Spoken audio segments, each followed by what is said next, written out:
नमस्कार। आज हम जरा देखेंगे विजय माल्या के उस इंटरव्यू को जो उन्होंने हाल ही में करीब 9 साल बाद राज शमानी को दिया है। जी हाँ, काफी चर्चा में रहा ये इंटरव्यू। बिल्कुल।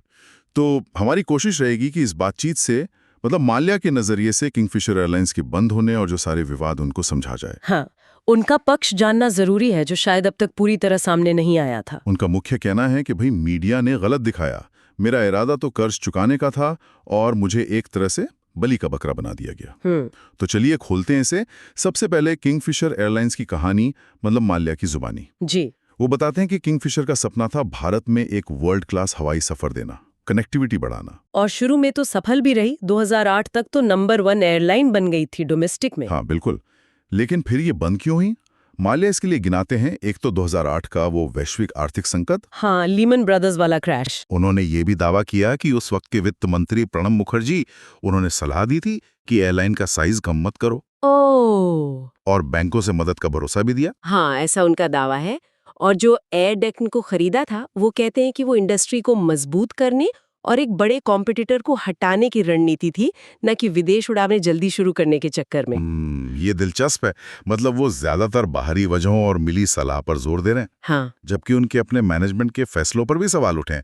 खैर, वो मानते हैं कि विफलता हुई, पर कहते हैं ये बिजनेस फेलियर था, कोई धोखाधड़ी नहीं। बिल्कुल। अब आते हैं सबसे बड़े मुद्दे पर, कर्ज।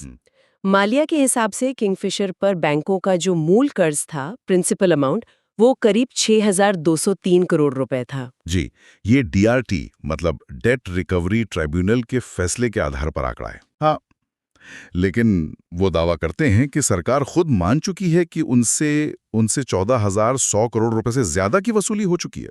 और यहीं पर मामला थोड़ा पेचीदा हो जाता है। कैसे? देखिए, अगर वसूली वाकई कर्ज से इतनी ज्यादा है, 2 गुने से भी ज्यादा जैसा माल्या कह रहे हैं, हाँ, तो फिर ये कानूनी लड़ाई, ये सारा विवाद, ये अब तक चल क्यों रहा है? सही सवाल है। माल्या ये भी कहते हैं कि उन्होंने 2012 से 2015 के बीच 4 बार बैंकों को सेटलमेंट की पेशकश की थी, जिसे बैंकों ने ठुकरा दिया। और इसका रिकॉर्ड सुप्रीम कोर्ट में है, ऐसा वो कह रहे हैं। जी हाँ। और ये भी कि बैंकों ने आज तक उन्हें वसूली का पूरा हिसाब किताब भी नहीं दिया है। अच्छा। अब पैसों की कमी का असर कर्मचारियों पर भी पड़ा, सैलरी न देने के आरोप लगे। हाँ, ये बहुत बड़ा मुद्दा होना था। इस पर माल्या का जवाब था कि कंपनी के जो खाते थे वो कर्नाटक हाईकोर्ट ने फ्रीज कर दिए थे। अच्छा। और उन्होंने कोर्ट से कहा भी कि भाई कर्मचारियों की तनख्वाह के लिए पैसे दे दो, पर बैंकों ने विरोध किया और कोर्ट ने इजाजत नहीं दी।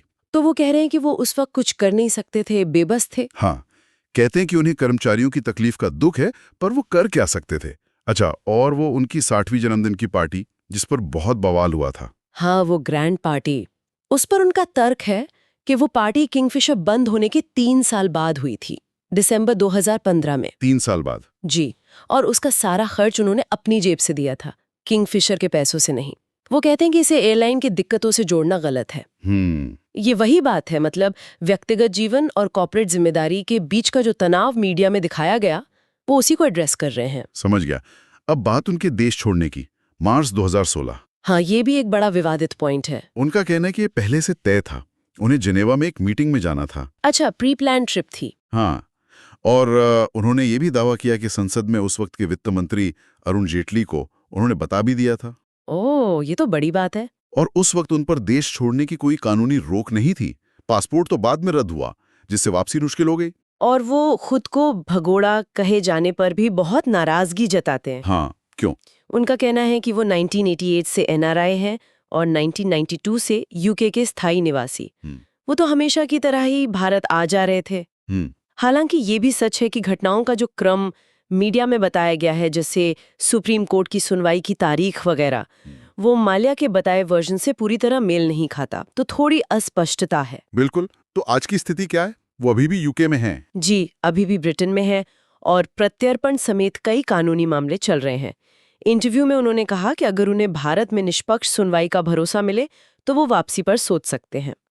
बेसिकली वो खुद को सरकार द्वारा बनाया गया एक पोस्टर बॉय मानते हैं। राजनीतिक फुटबॉल भी कहा उन्होंने। हाँ, और उनका मुख्य तर्क वही है कि बिजनेस में फेल होना और धोखाधड़ी करना, ये 2 अलग-अलग बातें हैं। तो इस पूरी बातचीत से क्या समझ आता है, क्या टेक अवे है? देखिए, एक बात तो साफ है कि विजय माल्या का जो पक्ष है वो मीडिया में बनी उनकी छवि और कहानी से काफी अलग है। हाँ, कर्ज बनाम वसूली का दावा, सेटलमेंट की पेशकशें, देश छोड़ने की वजहें, इन सब पर उनकी बातें मौजूदा कहानी पर सवाल तो खड़े करती हैं। बिल्कुल। ये पूरा मामला दिखाता है कि कैसे व्यापार, राजनीति, मीडिया कवरेज और जनता की धारणा, ये सब मिलकर एक बहुत ही जटिल तस्वीर बना देते हैं। सही कहा। और जब इतना पैसा, इतने बड़े नाम और सरकारी एजेंसियां शामिल हों, तो सच तक पहुंचना और भी मुश्किल हो जाता है।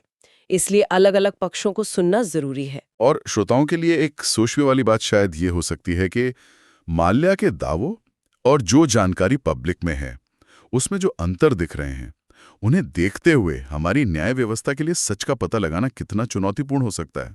खासकर जब मामला इतना हाई प्रोफाइल हो, संवेदनशील हो और शायद कहीं ना कहीं राजनीतिक रूप से भी प्रेरित हो। बिल्कुल, सोचने वाली बात है।